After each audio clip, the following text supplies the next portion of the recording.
ఓం శివాయ నమః.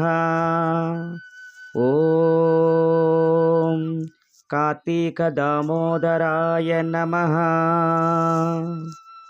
కార్తీక పురాణం 20వ అధ్యాయం.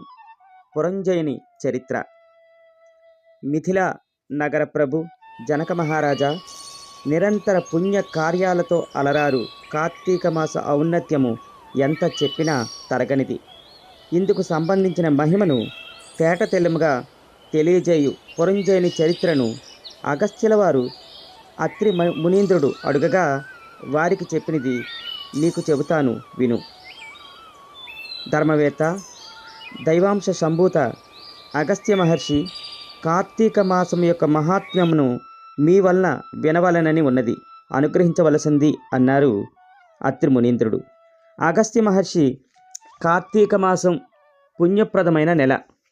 ఈ నెల రోజులు నదీ స్నానం, దీపదానం చేసినందువల్ల కలుగు ఫలితాలు వర్ణింప శక్యము కాదు. పాతకాలు తొలగిపోతాయి, దుఃఖాలు నశిస్తాయి, పుణ్యలోకాలు సిద్ధిస్తాయి. ఈ కార్తీక మాసం పునీతుణ్ణి చేసిన పురంజయుడు గురించి చెబుతాను విను. ఇది నీకు కార్తీక మాస మహాత్మ్యాన్ని ఆమూలాగ్రంగా తెలియజేస్తుంది. పూర్వం త్రేతాయుగంలో అయోధ్యను పురంజయుడు అనే రాజు పరిపాలిస్తూ ఉండేవాడు. రాను రాను పురంజయునిలో మార్పు వచ్చింది.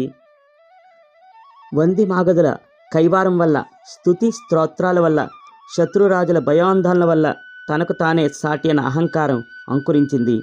పరిపాలనా వ్యాసంగాలపై శ్రద్ధ సన్నగిల్లింది. వినోద వ్యాసంగాలపై మోజు పెరిగింది. సలహా సంప్రదింపులను నిర్లక్ష్యం చేస్తూ ఉండేవాడు. రాను రాను ప్రజాకంటకుడయ్యాడు. మహారాజు పురంజయుని ప్రవర్తనను భరించలేక సహనం కోల్పోయిన సామంతరాజులు అందరూ ఒక్కటై దండెత్తి వచ్చారు. పంచకళ్యాణి గుర్రాలు పూనినది, దృఢమైన పెద్దదైన చక్రాలు కలిగినది, మణిమయ కాంతులతో గొడుగు జెండాతో ప్రకాశించినది, ధనుర్బాణాలతో సుసంపన్నమైనది, అనేక యుద్ధాల్లో విజయాలు సాధించినదైన రథంపై పద గజ తురంగ దళాలతో బయలుదేరి శత్రువులను ఎదుర్కొన్నాడు. బాణాలతో, గదలతో, అనేక అస్త్రశస్త్రాలతో సంకుల సమరం జరిగింది.